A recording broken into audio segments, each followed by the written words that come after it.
আল্লাহর একটি নাম পড়ুন, প্রকাশ্য এবং গোপনীয় সম্পদের মালিক বানিয়ে দিবেন।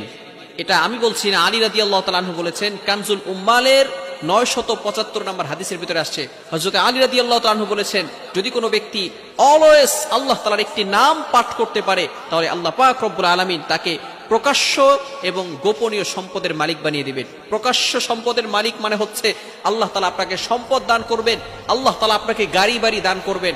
এবং গোপনীয় সম্পদ মানে হচ্ছে আল্লাহ তাআলা আপনাকে সুস্থতার নিয়ামত দান করবেন। আখিরাতে আল্লাহ তাআলা আপনাকে বিপদ আপদ থেকে হেফাজত করবেন। অর্থাৎ যে ব্যক্তি আল্লাহ তাআলার এই একটি নাম পড়তে পারবে, আল্লাহ তাআলা তাকে 4টি পুরস্কার দিবেন। কয়টি পুরস্কার? 4টি পুরস্কার। 2টি পুরস্কার আল্লাহ তাআলা দুনিয়াতে দিবেন এবং 2টি পুরস্কার আল্লাহ তাআলা আখিরাতে দিবেন।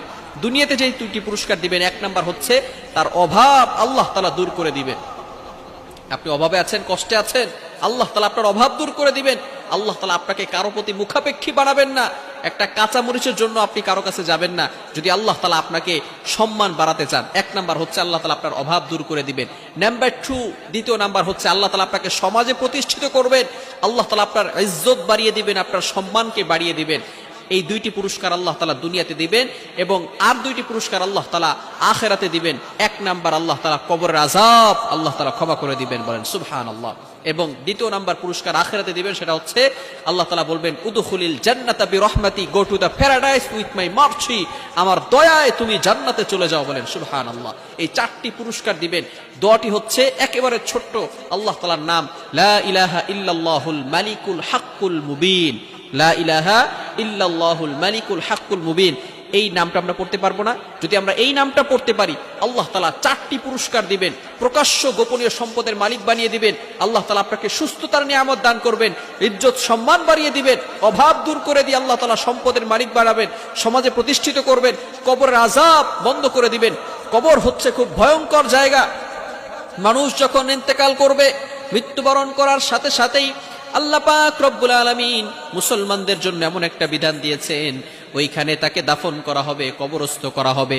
কবর দেওয়ার পরে যেখানে কোনো গাড়ি নাই, যেখানে কোনো বাড়ি নাই, যেখানে কোনো সাথী নাই, কোনো সঙ্গী নাই, বাতি নাই, কিচ্ছু থাকবে না, মানুষ পেরেশান হয়ে যাবে।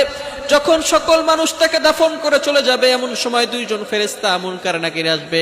আসার পরেই তাকে জিজ্ঞেস করা হবে, মার রব্বুকা, তোমার রবকে, ওমা দীনুকা, ওমান নবিয়ুকা, তোমার নবীকে, আতারিফু মান হাদার রাজুল, do you know this person, এই লোকটাকে চিনো?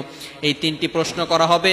যারা এই 3টি প্রশ্নের উত্তর দিতে পারবে, তাদের কবরটাকে আল্লাহ তাআলা জান্নাতের বাগান বানিয়ে দিবেন। কিন্তু যারা এই 3টি প্রশ্নের উত্তর দিতে পারবে না, তাদের ব্যাপারে আল্লাহ পাক রব্বুল আলামিন ভয়ঙ্কর শাস্তির কথা বলে দিয়েছেন।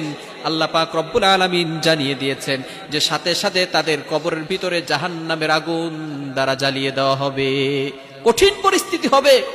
এই জন্য যদি আমরা এই আমলটা করতে পারি এবং আল্লাহ তাআলার ইবাদত করতে পারি, তাহলে আল্লাহ পাক রব্বুল আলামিন কবর আযাবকে বন্ধ করে দিবেন এবং কিয়ামতের ময়দানে, in the day of judgment, আল্লাহ পাক রব্বুল আলামিন আমাদেরকে বিপদ আপদ থেকে হেফাজত করে আল্লাহ পাক রব্বুল আলামিন আমাদের জন্য জান্নাতের বাগান বানিয়ে দিবেন।